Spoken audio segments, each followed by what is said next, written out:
He's just an absolute genius. Well, I'm interested to see whether or not he thinks this is a conservative or aggressive draft format. You see Tom take a very conservative approach there, really not interested in any cards like Ponyback Brigade.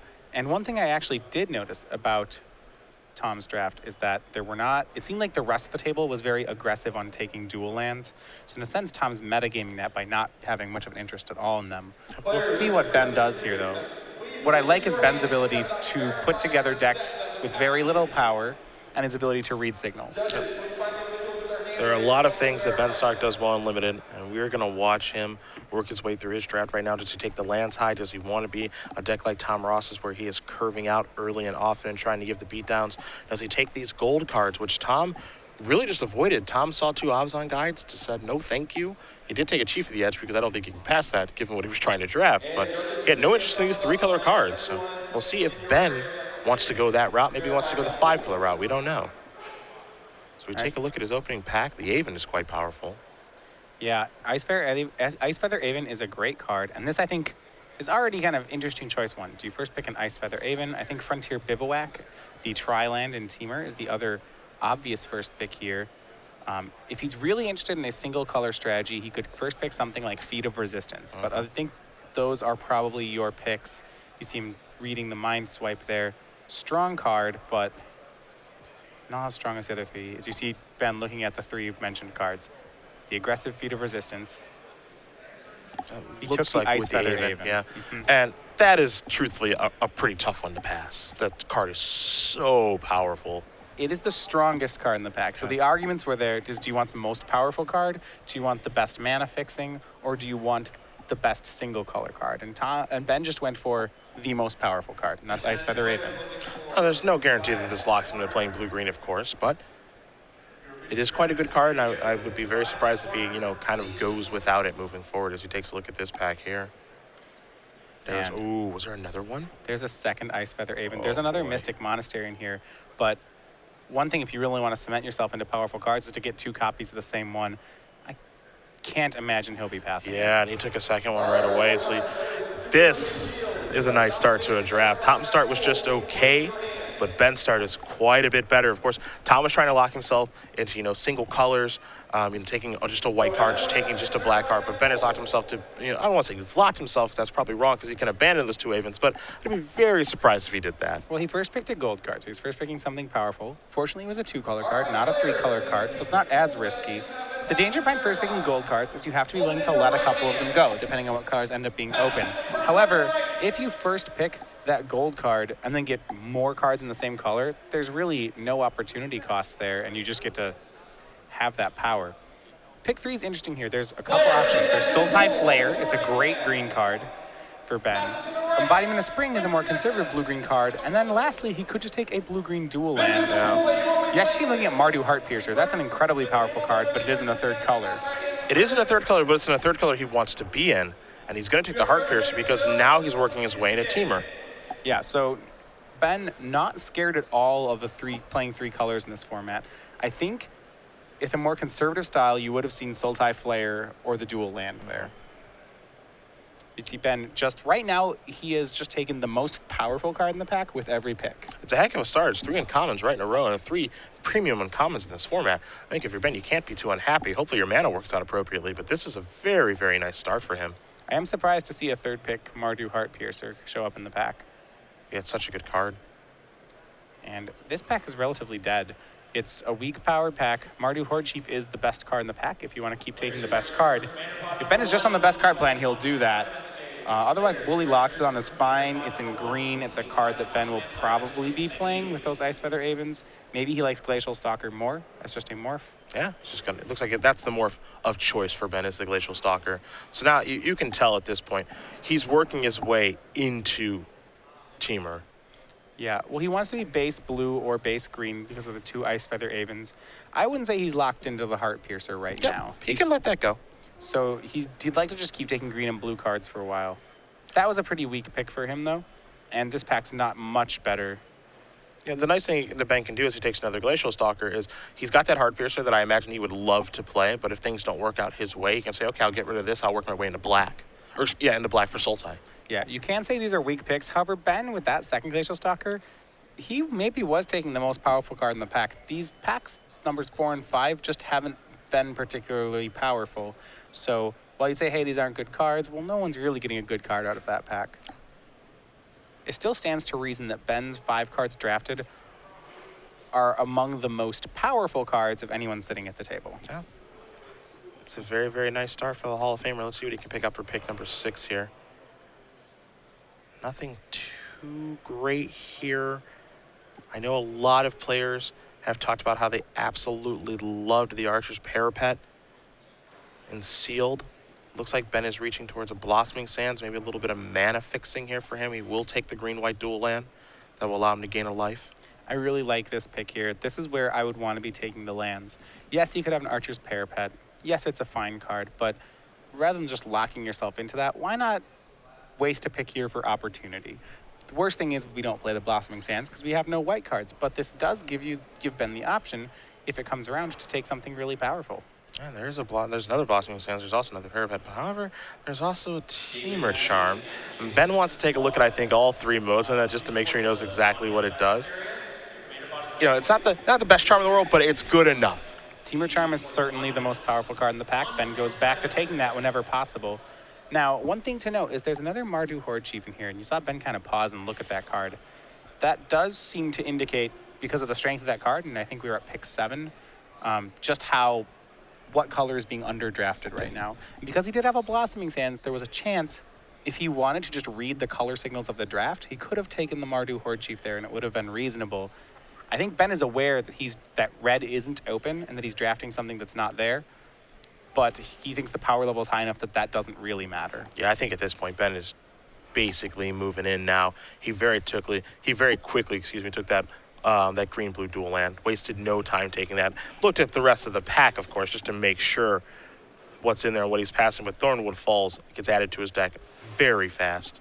Well, he knows he wants to be a 2-color deck. He now has 2 reasons to be Teamer. He's going to need some amount of mana fixing to play a consistent 3-color deck. But like I said before, his deck are almost certainly one of the most powerful at the table. The question is whether or not he can make it consistent as well. Dragon Scale Boon is what he's looking at now. Fantastic trick and Sealed, probably pretty good in draft too, and that's exactly what he'll take. Dragon Scale Boon's a good trick, and it's very good with a pair of Ice Feather Avens. Oh yeah. So that's a pretty natural pick for his deck. There was a Teamer banner, but I don't think he's so hard-pressed on mana fixing that he needs to take that just yet. We can't forget, too, turn your Morph into a 4/4 to turn on Ferocious. Pretty good place to be. Willie Loxon's going to table. Ben's going to take that right away. And unlike Tom's draft, where his first pack was just okay, I think Ben's first pack has been great. No interest in a Weave Fate style card. Ben is somewhat aggressive here. You see he has mostly 2-drops and 3-drops along with combat tricks. Ben's deck certainly has an identity early. It's pretty consistent. You'd have to give him a grade of an A, I think, on pack 1. This would be an A for me, personally. I would be absolutely thrilled if this is my first pack. Embodiment of Spring is what Ben's going to take here. That'll let him search up his red mana or any other potential splashes that he will have. You know, Embodiment of Spring is just kind of a role player in these decks. Nothing too crazy going on there, but the fixing, I think, is pretty important. Yeah, at pick number 11, Embodiment of Spring was a steal there, I think. And again, there's no guarantee that he even needs to play that card depending on how things do line up, but it's certainly nice if things don't line up appropriately as far as mana is concerned. It is his first piece of red mana fixing in an otherwise just straight blue-green deck.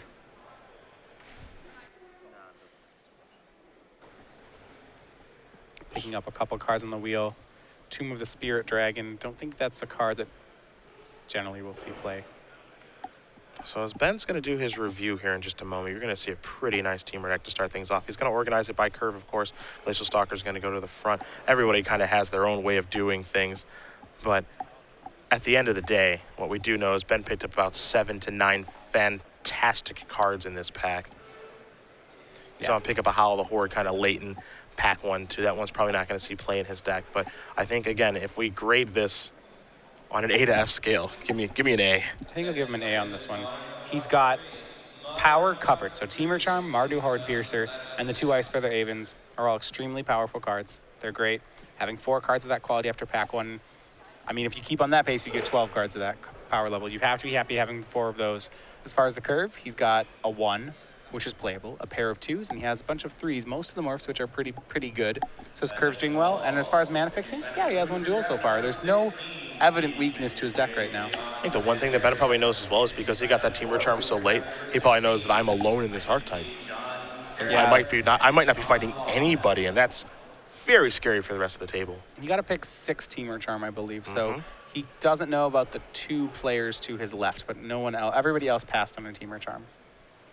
He does. There may be a second player. He did pass a Frontier Bivouac out of the first pack. Yep. So maybe there's a Teamer guy on that side of him. If so, we'll see that play out this pack as that person will be taking all the Teamer from him. That's true. They didn't really get a lot of good cards. There's another Bivouac that was open. There's also a copy of Roar of the Challenge. So if Ben's looking for some mana fixing or perhaps a Dragon-style Twins, that's available to him. This will be an interesting pick. Dragon-style Twins is another pretty splashy card. But you see here, it's double red. Red is the splash color, and he doesn't feel like he needs another high power level card. We talked about the 3 things, curve, strength, and mana and consistency. Ben viewed his biggest weakness here as consistency, and he took the Bivouac over the Dragon-style Twins. And the mana fixing is looking pretty good now. He'll lay out the pack. The Twins is, being passed, but that's a card that Ben knows he has to worry about moving forward. And I think Roar of the Challenge, that's a card that was passed by him, wasn't given a lot of thought, but it wouldn't surprise me if that card were to wheel. And that's a pretty good card in a Teamer deck. Yeah, the Roar of the Challenge is pretty interesting. Right now, Ben doesn't actually have very much ferocity in his deck. His strength is on these Ice Feather Avens and some morphs, so I don't know how much I like Roar of the Challenge if you can't get the indestructible mode on it. But once you do, you're absolutely right. The card is very powerful. Ben, take a look at things here. Interesting choice. He's got an Opulent Palace if he wants to take another Tri-land. Otherwise, he has some 2-drops. Jeskai Windscout and Jeskai Elder. Both options here if you just want something a quality card to fill the curve with. Remember, he's base blue-green, so all of his quote-unquote curve filler cards, he would like to be blue and green and not have them be red. Giving the Elder a pretty decent look. Card I know that you like a lot. There's the Palace as well. That'll be a blue-green duel. Could splash black, of course, for something. That's exactly what he's going to take. I like that pick there because it does give you a blue-green dual land for his blue-green deck. It's base blue-green, small splash of red. If things don't line up appropriately, maybe a really good black card gets past him. He can work his way into that. Consistency was one of the things he needed to approach. He would have taken a blue-green duel there. This just has some upside. I like the pick. Jeskai Elder didn't look to be that good in his deck, nor did the Wind Scout. Snowhorn Rider, one of the cards that he's looking at right now. Right, he can't take Wind Scout, but he likes Snowhorn Rider a lot more. Yeah, and I think it's tough, right? I think that Snowhorn Rider, as far as that common cycle of 6 mana, wedge creatures with the morph of 5 mana, that's my favorite one. I like Obzon Guide, of course, and the Ifrit Weapon Master, but this is my favorite one. I think they're all good. I think you're right. Snowhorn Rider is a great card. Each of them, I think, has their own strength and weakness. Obzon Guide's weak at combat. Snowhorn Rider has little utility, but he hits really hard. Ponyback Riders can get blanked, but creates a ton of creatures. I think they're all just good. Yeah, they're all solid cards, and Ben has to be pretty happy to have that card in his deck. So I'm going to take here. There's an Alpine Grizzly. You see Ben's taking a look at Stubborn Denial. Alpine Grizzly is a real interesting card. At 4/2 for 3, its stats are acceptable if unexciting, but it does enable Ferocity. See another Jeskai Elder here. There's also an Aerostorm and a Skuldkin as well, so there are a lot of options here for Ben. My guess is that Ben will stay away from the double red cards. Even though he spent a lot of his picks on mana fixing, he's not particularly interested in double red. Consistency is key. And he went with the Skuldkin here, and that's a card that I think on the surface doesn't look particularly enticing. It's a 2/2 for 4 with flying, but flying has actually been very relevant when I've played out games of Limited in this set. And this guy may be a bit of a sleeper, and I think Ben knows it. Crippling Chill, Master of the Hidden Way. A couple of options here for Stark. Yep, Sagu Archers as well. It'll be interesting what he likes here. So Crippling Chill is a good spell. He doesn't have too... Right now he's a little heavy on morphs. That said, Mystic of the Hidden Way is pretty decent. He's going to let that go, though. He's going to select the Crippling Chill. Solid trick to have. Good cantrip, all that stuff. Yeah, I actually like that. So Mystic of the Hidden Way is a card that I've seen from a lot of the top players in Limited. I've said they think is heard say that they think it's overrated, mainly because it's a lot of mana for very little stat change, right? A 2/2 that unmorphs into a 3/2 is pretty unexciting as far as combat tricks go. A lot of times when you unmorph your guy, you want to win that combat, and he's not going to do that for you. Another copy of Scaldkin here for Ben. Skullkin, he's going to take that. He had an option to take another black mana fixing land. He doesn't have any black cards yet, so that'd be very speculative. I think he would have done that if he did not believe he would play the second Scaldkin. I think we would have seen him speculate on a land.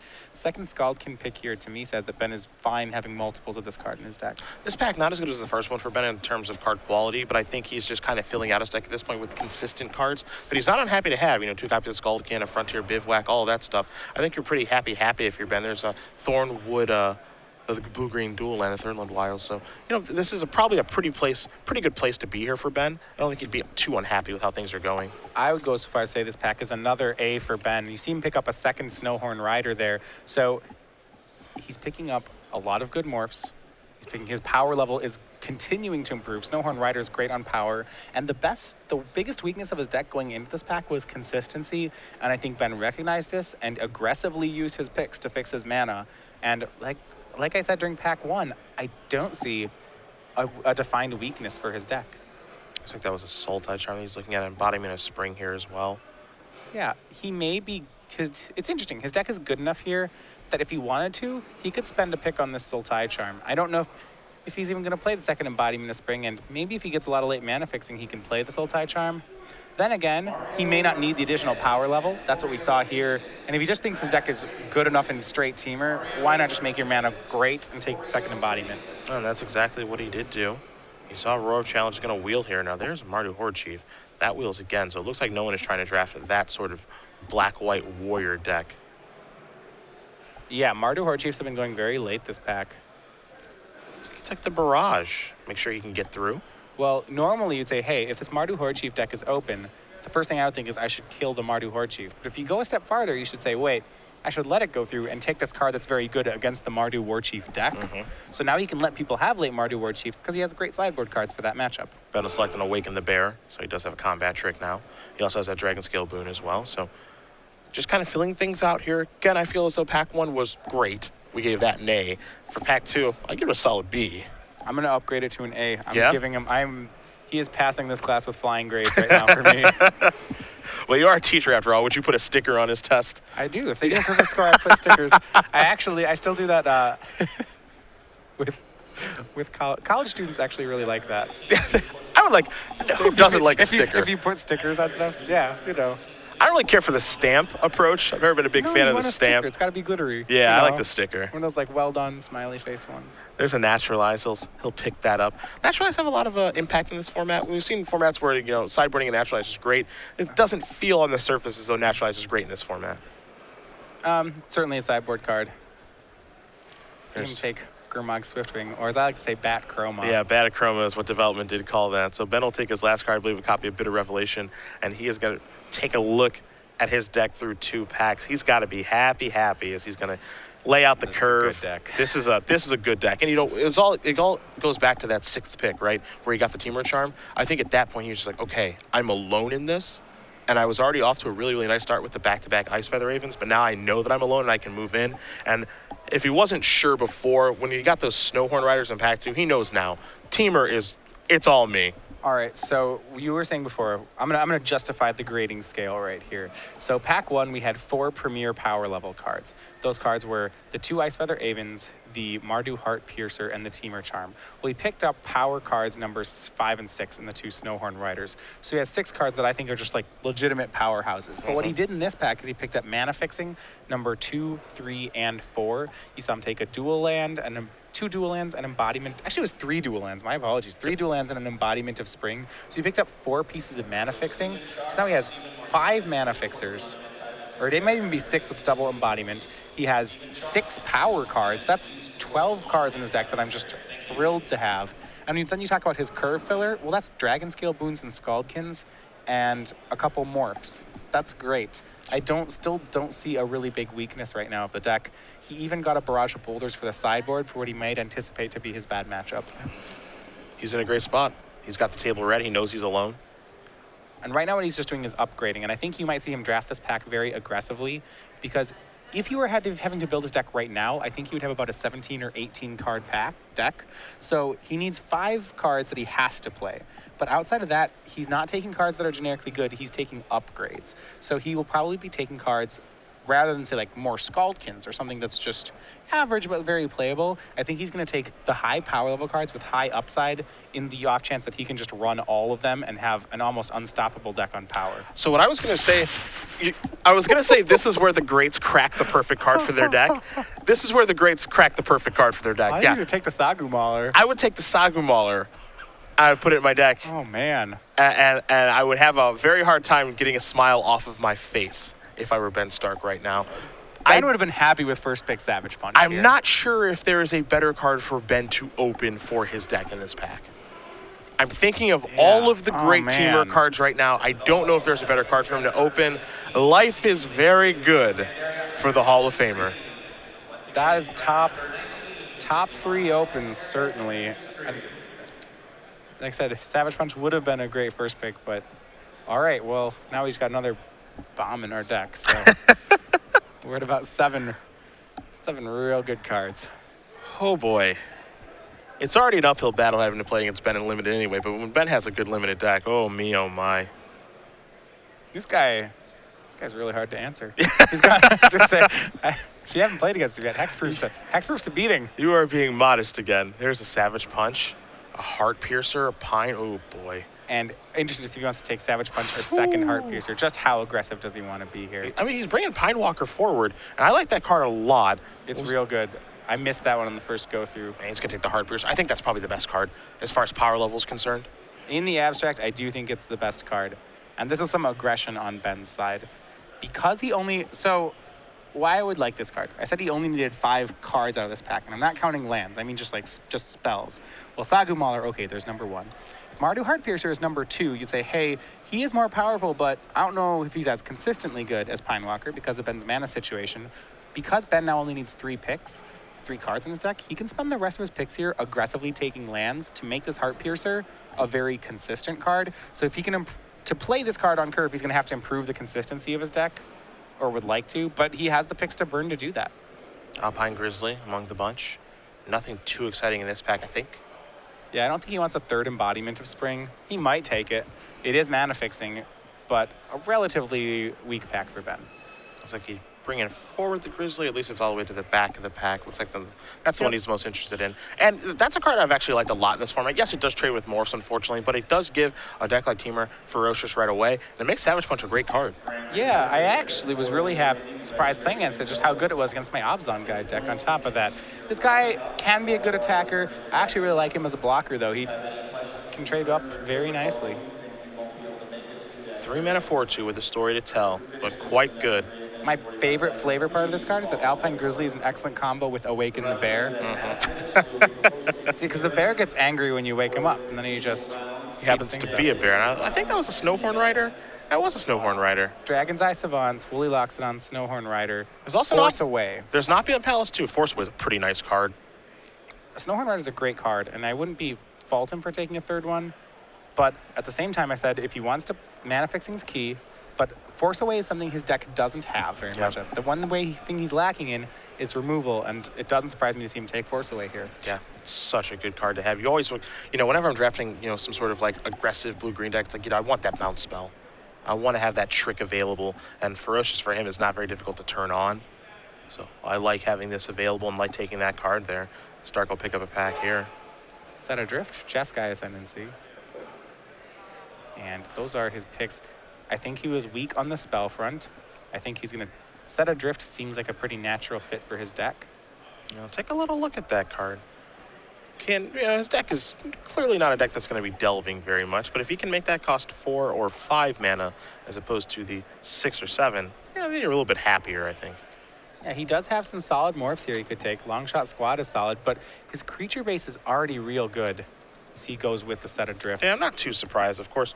I mean, I'm a big fan of that card. Again, if he can make it cost, 4 or 5 mana, I think he's happy. Again, 6 mana for that card, that's its original casting cost. You're not too thrilled about that, but if he can make it cost just a little bit less, it's going to be a good trick in his deck. At this point, Ben almost has a full deck. What he was really hoping here to see was something like a Swiftwater Cliffs. Doesn't have that yet. I don't think he really has a pick in this pack. Let's not forget, too, there's still a Snowhorn Rider that is kind of going around the table that he passed for the Force Away. There's a very real world with that card tables because it's very clear he's the only teamer drafter. Yeah, if he gets it, right now it's just an upgrade to his Glacial Stalkers, which it sure is an upgrade. Yes. But I think the highest thing on his list at this point is mana fixing. I imagine we'll see him snap off any duel. There's the Saltwater Cliffs I mentioned. Yep. I just think he doesn't even think too hard about this one. Yeah, he'll look at the pack, kind of get the information. But yeah, the blue-red duel is what he's got to take. He needs that fixing. That's so important for the Mardu Heart Piercers that he has in his deck. And so now he's got that now, too. Imagine will he see any duel, this or Rugged Highlands, I just think are at the top of his list of things he wants to see. So his mana is getting to the point where it's almost perfect. We know his card quality is perfect. Or at least pretty close. His creature base is great. His creature base is Sagu Mauler, 2 Snowhorn Riders, 2 Ice Feather Avens. Oh, boy. There's another Saltwater Cliff. Perfect. Whew. 2 Mardu Heart Piercers. So his mana base, his creature base is great. He picked up some removal spells that he might have needed this last pack in the Force Away and Set Adrift. And now he's going to imagine he'll make his mana perfect as well. And he's looking at Smoke Teller. He's actually giving that some thought, but yeah, he's going to go with the Swiftwater Cliffs. So now his mana is almost perfect. The nice thing for him is I think he can just get rid of those Embodiment of Springs. I don't think we need those anymore. They are not necessary. He can still play them if he wants to. They're certainly not bad, but he does have a Frontier Bivouac, 2 Swiftwater Cliffs, a Tranquil Cove, as well as an Opulent Palace, which is basically another Tranquil Cove. So he has 6 real good duels for the deck.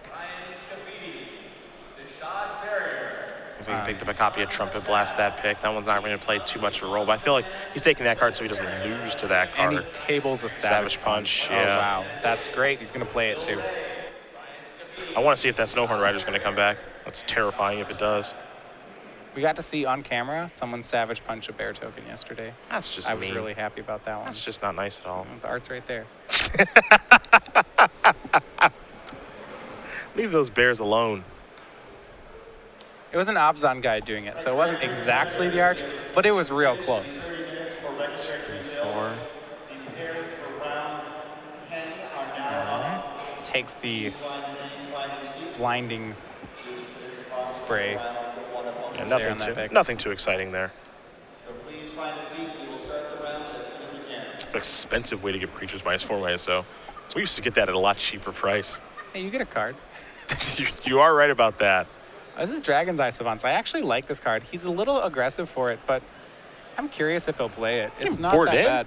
Yeah, certainly there's matchups where he'd want that in the board. Blinding Spray is another board card. So on top of having a great deck, Ben actually has a very reasonable sideboard. Like I said, I just don't think there's a weakness to this deck. Yeah, thankfully for the rest of the table, that Snowhorn Rider did not table. But Ben Stark's deck that he is looking at right now is absolutely fantastic. It is, it's going to be really hard to beat him. So with Tom Ross, who said I believe that he probably had two decks at the table that were more powerful and then his deck and consistent enough to run with him, I would imagine that Ben Stark has the best deck at the table right now. I would be hard-pressed to believe that someone has a better deck than him. If you look at it, Sagu Mauler, 2 Ice Feather